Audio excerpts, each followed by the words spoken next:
A lot of people are being replaced by AI today, now, this very second.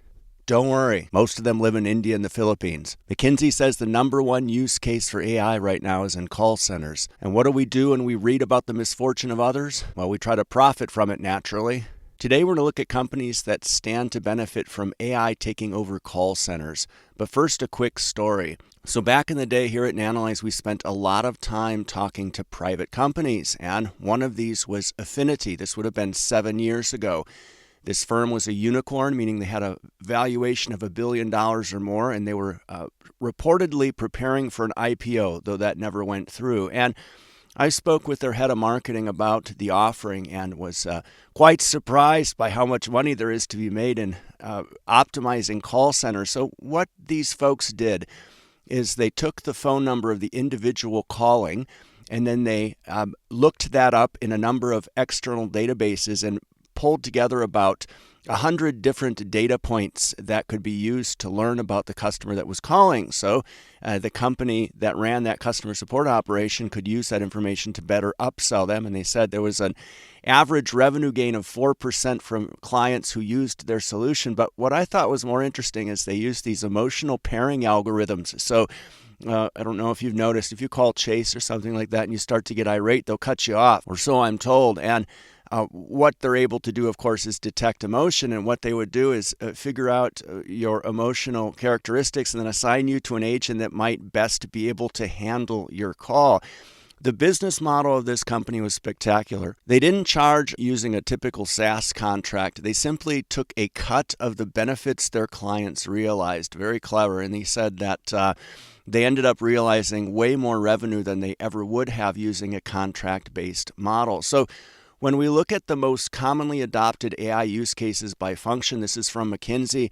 At the top, of course, you see their contact center automation. You see the blue bars, they're service ops, right? So service operations optimization, predictive service and intervention. Well, the green bars here, marketing and sales, those also have a strong overlap with the customer support center. Things like personalization, upselling, customer service analytics, and the like. So the use of AI in helping to serve customers better has a lot of promise. And when we imagine a future, I think companies now offer tiered support. The reason they do that is so that they can direct their attention to the clients that are paying most the bills.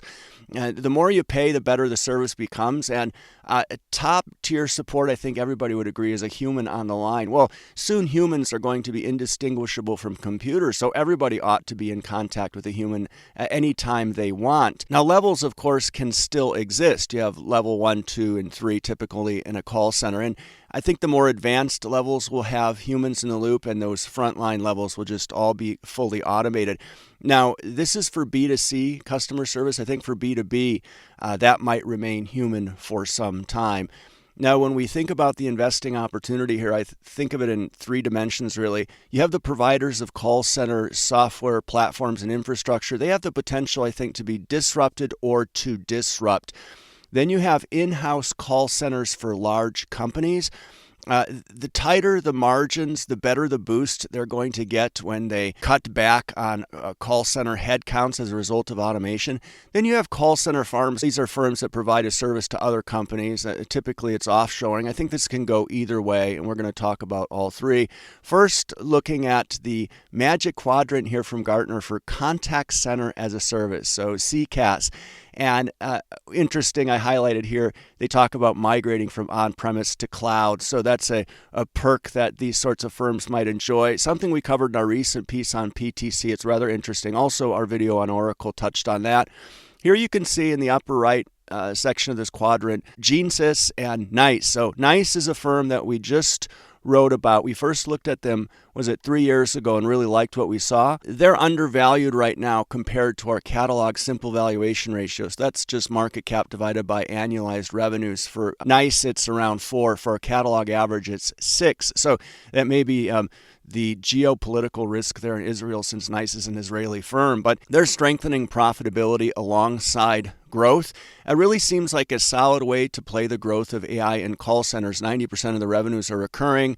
Their deck is peppered with mentions of AI, and based on their growth, it seems like that's working. Though 85% of their money comes from the Americas, which is a good segue into talking about where the largest call centers are in the world. And I've noted them here. And when I worked in corporates, I spent a decade and largely was responsible for moving teams in customer support, interestingly enough, and operations in general, from developed market centers to EMCs, emerging market centers of excellence, as they would say.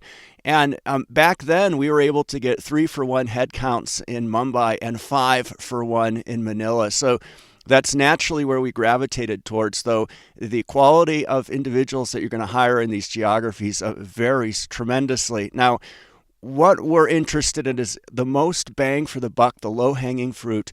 We want to displace call centers in the U.S. where labor is more expensive. So when we cross-check this list of the 25 largest call center employers in the U.S. against that previous list of the largest call centers in the world, we see green arrows here are overlap.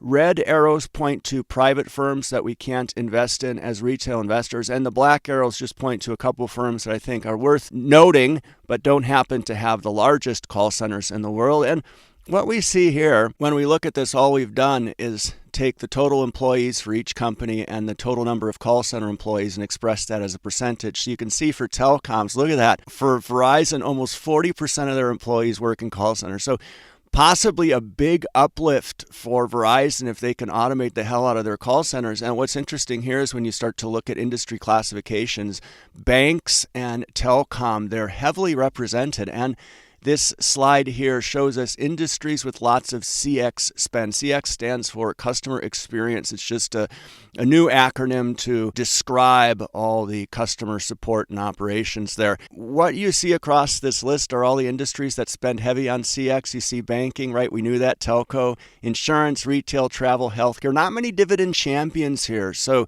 I think that when it comes to benefits, at least for the companies that come across our radar, none of them seem to fall in this large list of firms that spend heavily on CX. But when we look at the United States and the most common jobs found there, here you can see customer service representatives makes the top 10. And that number, the trend there is actually on a decline. There shouldn't be any surprises there. Now, I came across this interesting article on CNBC talking about this call center group called Teleperformance. It's a French firm. It says the stock falls 23%. CEO insists AI cannot replace human staff. Of course, the CEO is going to spin that and say there's a major opportunity to integrate AI into their services. And indeed, there is.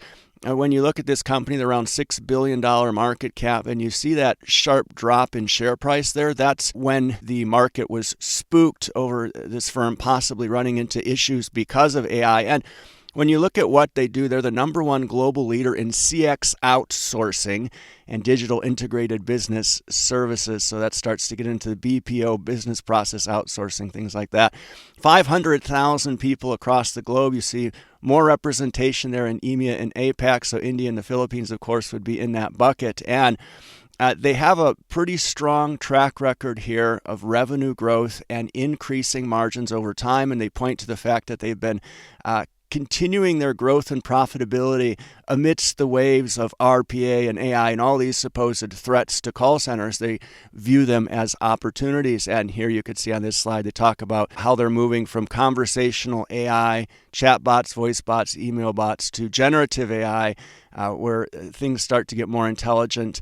And the metric here, AHT, that you see in many of these bullet points, average handle time, is a key metric they're focused on because that's their resources, right? That's the amount of time that gets spent on a call. Now, what I thought was interesting is the fast-growing non-voice market. So look, around 3/4 of the work Teleperformance does is indeed traditional call center work, but there's also lots of non-voice channels. They're becoming particularly popular with the younger generation.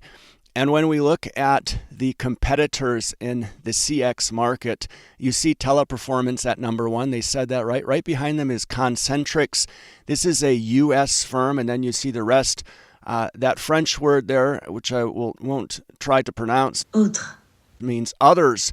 So you see this is a fairly fragmented space, and there's certainly room to grow by acquisition.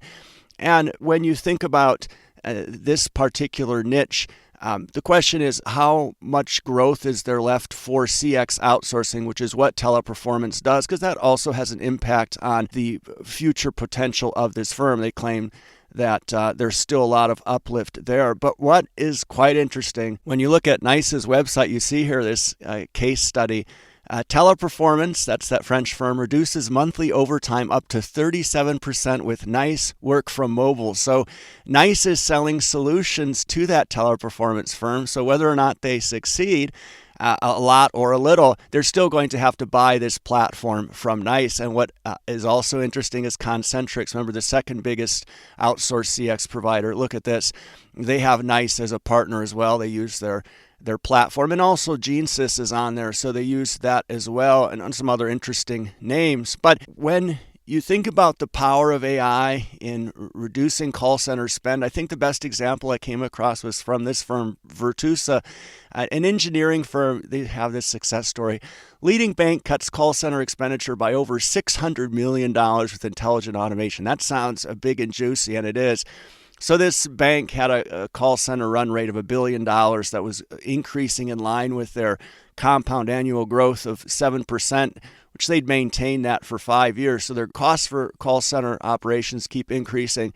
And the average handle time was more than 8 minutes, average call waiting time of more than 3 minutes, which sounds really nice actually, led to high call abandon rates of over 10%. So then Virtusa brings in their AI-driven call center strategy. You can read through all the buzzwords on these bullet points. The benefit, this is just remarkable. Remember, they were spending $1 billion. They cut that down to $400 million. That is nuts. And look at the benefits.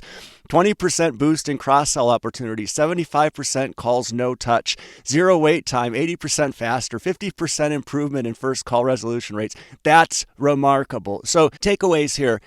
NICE is a platform provider that has embedded AI into their offering, and consequently, they can charge more for that added functionality because it saves their customers money. So customers end up spending less, but spending more with NICE, and their investor deck provides some great examples of that. Teleperformance, that French firm, they provide offshore customer support services. What upside are their clients going to see if AI replaces agents? I suppose better quality of service, but are they really going to get reduced fees because Teleperformance now has to use less bodies? I don't think so. But the impact to the end customer is always going to be monitored very closely. Will companies choose to bring support in-house as a competitive advantage because it's so easy to do with AI? I don't know. What trends are there in outsourcing? Will they continue to do that? How much growth is there left in that space? I don't know that either. But the lower risk option here seems to be the vendor selling a leading software solution. That's nice. Now, if you're interested in CX heavy industries or companies, you want to make sure they're implementing AI in their call centers and taking advantage of that. So investors, for example, in Verizon ought to be very interested in the sorts of things that we talked about today. Now, if you're looking at where AI is heading aside from just disrupting call centers, we did this piece recently that looked at a report by Stanford that's quite good that looks at the direction of AI and what it's being used for. Give that a watch next. Thanks so much for taking the time to watch this video today.